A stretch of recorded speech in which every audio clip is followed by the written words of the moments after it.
పూరా లోకల్. రానున్న రోజుల్లో మరికొన్ని రోజుల్లో వినాయక చవితి వస్తుంది. భారతదేశంలో ముస్లిమ్స్ వినాయక చవితిని ఏ విధంగా సెలబ్రేట్ చేసుకుంటారు? ముందుగా హిందూ సోదరులందరికీ నా తరపు నుంచి వినాయక చవితి శుభాకాంక్షలు తెలియజేస్తున్నాను. చాలామంది వినాయకుని విగ్రహం చూసి ఏవేవో చెప్తుంటారు. అంటే ముస్లిమ్స్ సమాజంలో ముస్లిం సమాజంలో కూడా, క్రైస్తవ సమాజంలో కూడా కొంతమంది ఎవరైతే నమ్మరో, హిందూ సమాజంలో ఉండి కూడా నమ్మరో విగ్రహాలకు, వాళ్ళు కూడా చాలా విమర్శలు చేస్తారు. చూసి నవ్వుకుంటారు, అవహేళన కూడా చేస్తూ ఉంటారు. అలాంటి వాళ్ళు కూడా మన సమాజంలో ఉన్నారు. కానీ ఒక ముస్లింగా నేను వినాయకుని విగ్రహంలో దైవ అనుగ్రహాన్ని చూస్తాను. ఏ విధంగా? దైవ సందేశాలను నేను చూస్తాను. అయితే ముందుగా నా యొక్క విన్నపం ఏమిటంటే, నేను దీంట్లో కొన్ని పాయింట్స్ చెప్పబోతున్నాను. చెప్పండి. ఆ పాయింట్స్ని ప్రతి ఒక్కరు కూడా శ్రద్ధగా వినాలని మనస్ఫూర్తిగా కోరుకుంటున్నాను, మీతో విన్నపం చేసుకుంటున్నాను. ఆ పాయింట్స్ ఏమిటి అంటే, వినాయకుని యొక్క తలను మనం చూస్తాము. తల చాలా పెద్దదిగా ఉంది, పెద్ద తల ఉంది వినాయకునికి. ఆ పెద్ద తల ఎందుకు, ఏమవసరము అంటే, చాలామంది దానికి ఏదేదో హిస్టరీ చెప్తుంటారు.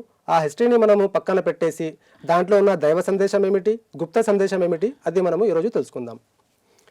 అయితే పెద్ద తల ఎందుకోసము అంటే, మనము ఎవరైనా తెలివిపరులైన వాళ్ళకు ఏం చెప్తాము, అతిగా తెలివితేటలు ఉన్నాయి అంటే వాళ్ళకి ఏం చెప్తాం మనము అంటే, చాలా పెద్ద తల అయినది, చాలా తెలివితేటలు ఉన్నాయి అనకు అని మనం చెప్తాము. పెద్ద తల అంటే ఆ సర్వసృష్టికర్తన పరమేశ్వరుడు, సర్వసృష్టికర్తన దేవుడు అత్యంత జ్ఞానవంతుడు, అన్నీ తెలిసినవాడు, అన్నీ ఎరిగినవాడు అనే ఒక సందేశం పెద్దతల ద్వారా మన పూర్వీకులు మనందరికీ వివరించారు.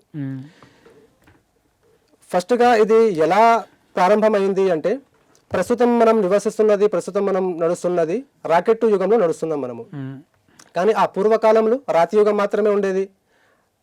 రాళ్లపై చెక్కి బొమ్మలు గీసి ఆ యొక్క సందేశాన్ని ప్రజెంట్ చేసేవాళ్ళు. ఎలాగైతే ఈరోజు మనము ప్రొజెక్టర్లు వేసి ఏదైనా డెమో ఇస్తాం కదా, డెమో లాగా వాళ్ళు యూజ్ చేసేవారు.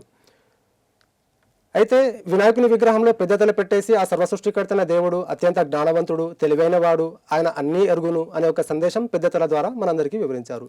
అలాగే మనం చూస్తే వినాయకుడికి పెద్ద చెవులు ఉంటాయి, చాటల్లాగా. పెద్ద చెవులు ఎందుకోసం పెట్టారు అంటే, దాని నుంచి మనకు మరో అద్భుతమైన సందేశం ఇస్తున్నారు. అదేమిటి అంటే, మనతో ఎవరైనా పెద్దవారు మాట్లాడుతున్నారు అంటే మనము శ్రద్ధగా, సావధానంగా వినాలి. అందుకే పెద్దవాళ్ళు ఏం చెప్తుంటారు, మనకు చెవులు చాటల్లాగా చేసుకొని వినాలి ఎవరైనా పెద్దవాళ్ళు మాట్లాడుతుంటే అని చెప్తారు. ఆ మాటను శ్రద్ధగా వినాలి. రెండవ సందేశం దాంట్లో ఏముంది అంటే, ఆ సర్వసృష్టికర్తన దేవుడు మనము చెప్పే ప్రతి మాట కూడా వింటున్నాడు. మీరు గట్టిగా మాట్లాడినా వింటున్నాడు, మీరు నెమ్మదిగా ఎవరి చెవులోనో చెప్తే కూడా ఆ సర్వసృష్టికర్తన దేవుడు వింటున్నాడు అనే సందేశం పెద్ద చెవుల ద్వారా మనందరికీ వివరించారు. అలాగే మనం చూస్తే వినాయకుడికి చిన్న చిన్న కళ్ళు ఉంటాయి. పెద్ద తల, పెద్ద చెవులు, పెద్ద ముక్కు, కానీ చిన్న చిన్న కళ్ళు ఎందుకు అంటే, వినాయకుని కళ్ళు పెద్దగానే ఉంటాయి, చూపిస్తున్నారు. అలా బొమ్మలు గీసేటోళ్ళు అలా చేస్తున్నారు. కానీ నిజంగా రాతిపై ఏదైతే విగ్రహం రాసి ఉందో, మన పూర్వీకులు రాశారో, దానికి చిన్న కళ్ళు ఉంటాయి, పెద్ద కళ్ళు ఉండవు.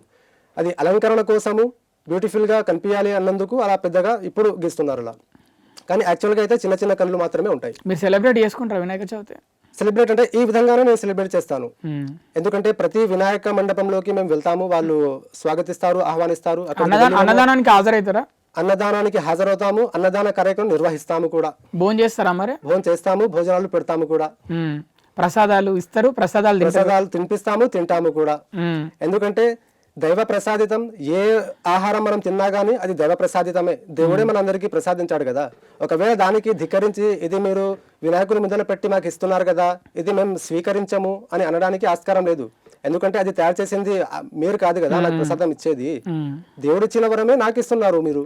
దానికి నేను తినను అని విడిచిపెట్టాను అనుకోండి, దైవ ధిక్కారిని అవుతాను.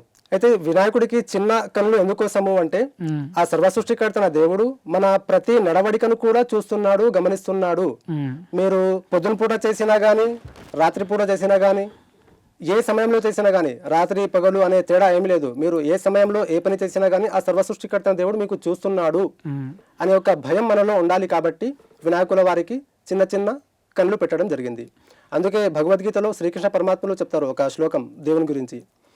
భగవద్గీత 13వ అధ్యాయం 14వ శ్లోకంలో, సర్వతః పానిపాదం తత్సర్వతోక్షి శిరోముఖం సర్వతః శృతిమల్లోకే సర్వమావృత్య తిష్టతి. ఆ సర్వసృష్టికర్త అనే దేవుని యొక్క చెవులు, కనులు, ముఖములు, పాదములు, చేతులు అంతటా వ్యాపించి ఉన్నాయి. అని శ్రీకృష్ణ పరమాత్మను తెలియజేస్తున్నారు. అదే విషయాన్ని ఈ విధంగా వినాయకుని విగ్రహంలో తెలియజేస్తున్నారు. అలాగే వినాయకునికి చూస్తే మనము తొండం ఉంటుంది, ముక్కు. తొండం అంత పెద్దదిగా ఎందుకోసం ఉంది అంటే ఆ తొండం ద్వారా కూడా ఒక సందేశం అందిస్తున్నారు. ఆ సందేశం ఏమిటి అంటే మనము ఏ విషయం మాట్లాడినా కానీ ముక్కుసూటిగా మాట్లాడాలి. మనసులో ఏదో అనుకొని, మనసులో మీ గురించి వేరే ఏదో అపోహలు ఉన్నాయి, వీడు ఇలాంటివాడు అని మనసులో ఉంది, పైన మాత్రం ఏమండి బాలగారు ఎలా ఉన్నారు, అంత క్షేమమేనా అని నవ్వుకుంటూ మాట్లాడుతున్నాను అంటే అది ముక్కుసూటి మాట కాదు కదా. అది అలా కాకుండా ఏదుందో అదే మాట్లాడాలి, ముక్కుసూటిగా మాట్లాడాలి అనే ఒక సందేశం ఆ విధంగా మనకు తెలియజేశారు. అలాగే మనం వినాయకుని విగ్రహంలో చూస్తే ఏకదంతం ఉంటుంది. ఏకదంతుడు అని అంటారు వినాయకునికి, రెండో పేరు ఏకదంతుడు. ఏకదంతం ఎందుకోసము అంటే మన అందరికీ పుట్టించిన, మన అందరికీ పోషిస్తున్న ఆ సర్వ సృష్టికర్తన దేవుడు ఒకే ఒక్కడు అనే సందేశం ఆ ఏకదంతం ద్వారా మనకు వివరిస్తున్నారు. వినాయకుడి యొక్క బొజ్జను కూడా మనం చూస్తాము, పొట్ట పెద్దదిగా ఉంది. ఎందుకోసం అది చేతిలో ఉన్న లడ్డూలు తిని అంత పెద్దగా అయిందా అంటే అలా కాలేదు. ఎవరైతే ఇతరులు మన దగ్గరికి వచ్చి వారి యొక్క గుప్త రహస్యాలు ఏవైతే ఉంటాయో మనకు చెప్పారనుకోండి, అది మనము మళ్ళీ బయటికి వెళ్ళి ఎవరితోనో అది షేర్ చేయకూడదు. ఎందుకంటే ఒక రహస్యం మన వరకు అందింది అంటే ఆ వ్యక్తి మన మధ్యలోనే ఉండాలి, మూడో వ్యక్తికి అది తెలియకూడదు. ఆ రహస్యాలను మన కడుపులోనే దాచుకోవాలి తప్ప బయటికి ఎవరికి చెప్పకూడదు అనే సందేశం ఆ కడుపును పెద్దదిగా గీసి మనకు చూపించారు.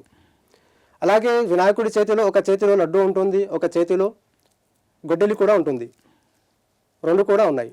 అవి ఎందుకోసము? అలాగే ఒక చేతిలో దారం కూడా ఉంటుంది. ఆ దారం ఎందుకోసము అంటే మీరు ధర్మం యొక్క దారాన్ని గట్టిగా పట్టుకోండి, అంటే ధర్మంపై మీరు స్థిరంగా ఉండండి, అటు ఇటు డోలామాలపరంగా ఉండకూడదు, ధర్మంపై స్థిరంగా నడవండి, ధర్మం యొక్క దారాన్ని గట్టిగా పట్టుకోండి అనే ఒక సందేశం ఆ దారం ద్వారా ఉంది. అలాగే ఇంకో చేతిలో కొడవలి ఎందుకోసం ఉంది అంటే మీరు తప్పుడు పనులు చేస్తే దేవుడు మీకు దండిస్తాడు, శిక్షిస్తాడు అనే ఒక సందేశం దాంట్లో.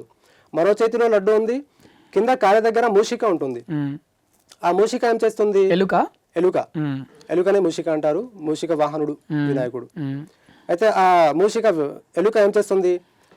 ఒక కంటితో లడ్డు వైపు చూస్తుంది, మరో కంటితో వినాయకుడి వైపు చూస్తుంది, ఇలా తిరకస్గా చూస్తుంది. అంటే వినాయకుడిని చూస్తూ ఆ లడ్డు తినాలనా వద్దా అని అడుగుతుంది అన్నట్టు అనిపిస్తుంది అది ఆ సీన్ చూస్తే. అయితే చేతిలో ఏదైతే లడ్డు ఉందో అది ఈ ప్రపంచం, మన ప్రపంచం చూడ్డానికి తీయగా ఉంటుంది, మంచిగా అనిపిస్తుంది. కానీ మన సమాజంలో ఉన్న చెడు వ్యసనాలకు, చెడు అలవాట్లకు మనము బానిసలు అవుదామా, లేదా ధర్మ మార్గంలో నడిచి, వినాయకుడు అంటే ధర్మ మార్గం చూపించేవాడు, ధర్మంపై నడిచేవాడు కదా. అయితే ఆ యొక్క సందేశం అలా తీసుకుంటున్నారు. ధర్మ మార్గంపై నడుస్తారా, లేక ఈ సమాజం ప్రాపంచిక జీవితంలో మీరు దానికి లోబడి ధర్మాన్ని మర్చిపోతారా అనే ఒక సందేశం ఆ విధంగా మనకు తెలియజేశారు. వినాయకుడి మండపాల దగ్గర శ్లోకాలు అంటే భక్తి పాటలు అవన్నీ పెడతారు. అవి మీరు విన్నప్పుడు మీకు ఏమనిపిస్తుంది? అక్కడికి వెళ్ళినప్పుడు మండపాల దగ్గరికి భక్తి పాటలు ఎప్పుడైతే నేను వింటానో దాంట్లో ఉన్న సారాంశాన్ని గ్రహిస్తాను. అంతేగాని ఈ పాట నేను ఎందుకు వినాలి, ఈ భక్తి పాట ఇది హిందువులది కదా అయితే అనుకోరు కదా. హిందూ దేవాలయాల్లో కానివ్వండి, లేక మండపాల్లో కానివ్వండి, సందేశమున్న మంచి భక్తి కీర్తనల పాటలనే పెడతారు.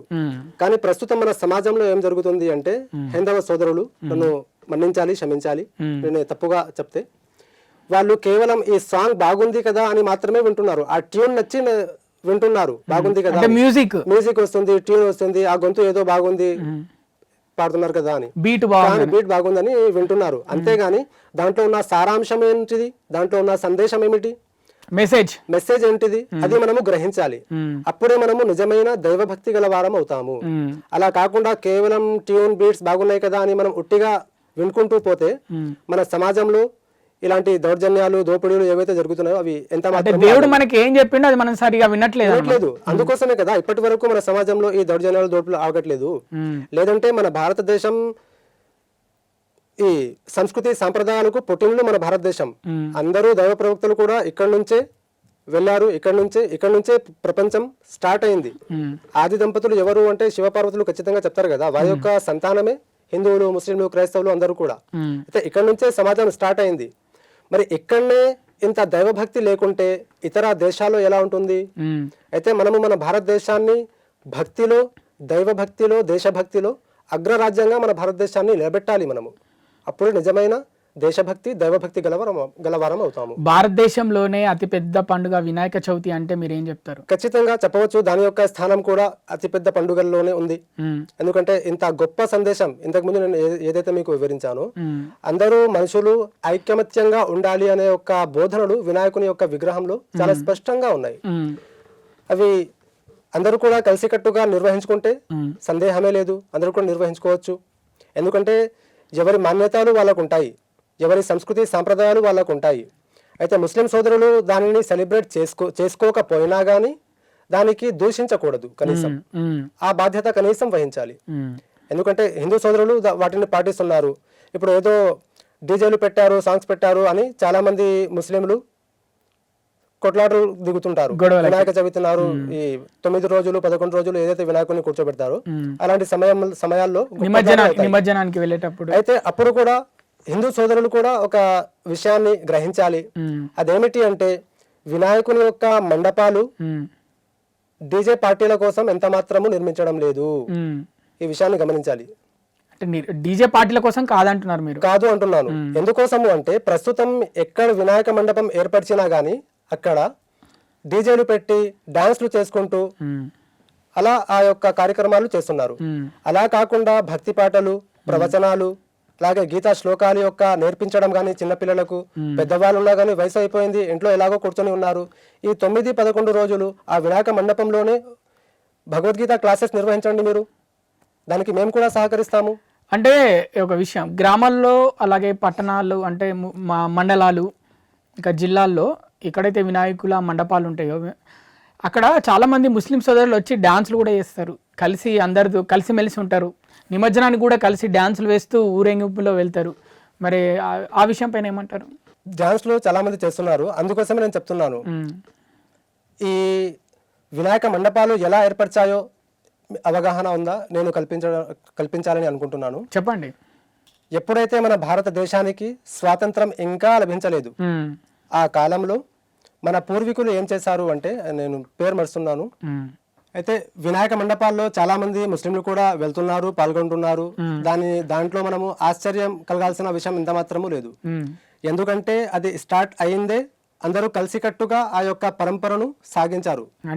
హిందూ ముస్లిం క్రిస్టియన్ భేదం తేడా లేకుండా అందరూ కలిసి ఉండాలనే వినాయక చవితి వచ్చింది. వినాయక చవితిని జరుపుకునేవారు ఎప్పుడు అంటే మన భారతదేశానికి స్వాతంత్రం లభించక ముందు.